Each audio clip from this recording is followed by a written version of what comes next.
It was the year 1993, and my little collecting eyes had already beheld the likes of Star Wars, He-Man, Teenage Mutant Ninja Turtles, Kenner Batman, and Toy Biz X-Men action figures. But there was still this martial art warrior, dinosaur riding, forming into one Megazord-sized hole in my heart. Well, Saban saw that hole of me and many of my fellow classmates of that era, and he answered the call with the mighty Morphin Power Rangers.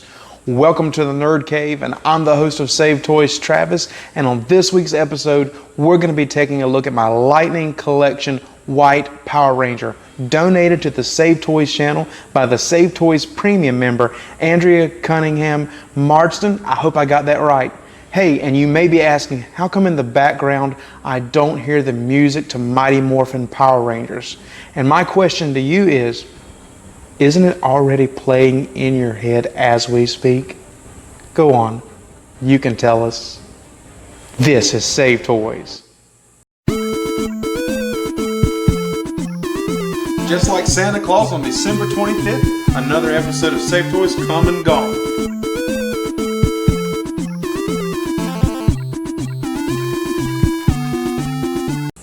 The white Mighty Morphin Power Ranger, Tommy Oliver, as played by Jason David Frank, was a part of the original lineup of the Mighty Morphin Power Rangers, but not the original, as he was a little late to show up to the hero party. He started out as a villain with the mantle of the Green Ranger, who later turned to the side of good after serving the likes of Rita Repulsa, the main antagonist of the Mighty Morphin Power Rangers original series.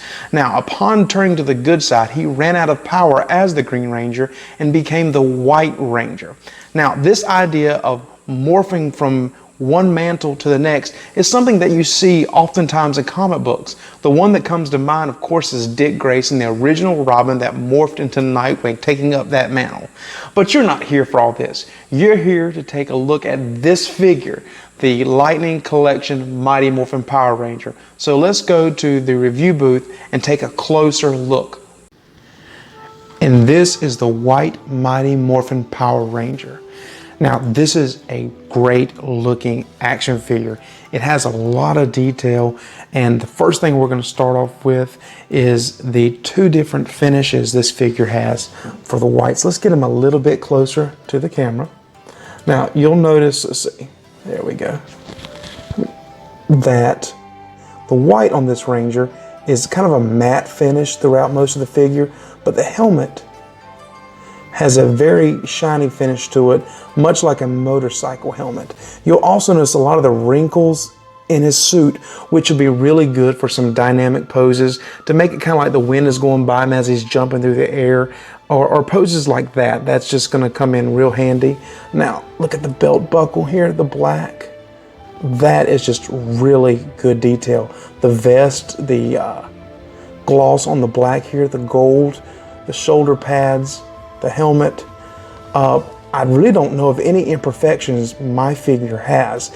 It really came off looking good. The gold around the boots and the sword Saba. Let's see if I can get it out of his hand right quick. It is a little bit tight on the hand there. Got to kind of play with it a little bit. But as you can see, let's put the figure down.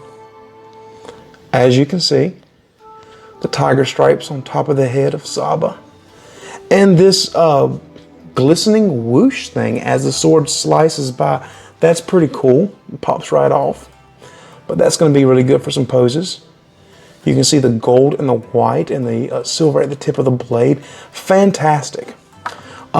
He does have interchangeable arms there. You got the sword grip and the punch. But you also have this open fist hand right here. Now, mine was a little bit difficult to change. It was very tight. The peg had to come out.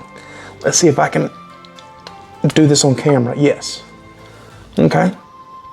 And it has a wrist swivel, so that's really good. And I like the fact that they're tight because it's going to last a lot longer that way. Too bad the rest of the figure's articulation isn't like that. Now, this figure is packed with articulation, but my arm was real loose, especially when you put the sword in it and kind of hold it above his head. I had some trouble with that. Really good ab crunch and good boots. Now, the accessories also would include this head sculpt. of Jason David Frank here. Let's see if I can get it in frame. There we go, in focus. A little difficult there, but I'm not very fond of head sculpts on action figures. If they have masks, I'd rather keep the mask on them, but it does make for some pretty interesting poses, as you can use it as like a helmet laying beside him. That was kind of fun to do with it. But and before we go, I want to take a look at the sword gripping hand. It is, like I said a minute ago, a very tight grip, which is good. It'll hold the weapon good. And so overall, I'm very well pleased with this action figure. It's going to be very fun. You might notice very quickly too, the holster coming around. The sword fits really good in that. And neither the sword holster, see, it comes around a little bit like that right there. Neither the sword holster or the vest hinders articulation at all. And that's something that I was wanting with this action figure, because being a Power Ranger, you are going to want to put it in dynamic poses, and that will make a difference in the future. Well, this is my review of the Power Rangers Lightning Collection White Ranger. Let's head over to the Nerd Cave right quick and we'll sign this episode off. And there you have it. Special thanks goes out to Andrea for donating this action figure to the channel for us to review. We appreciate it so much, Andrea. Like and subscribe here at the YouTube channel.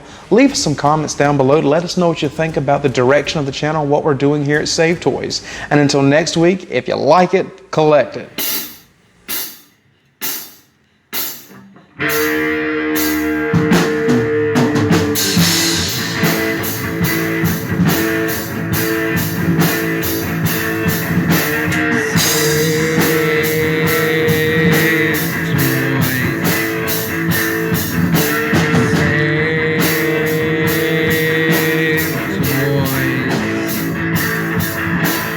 Save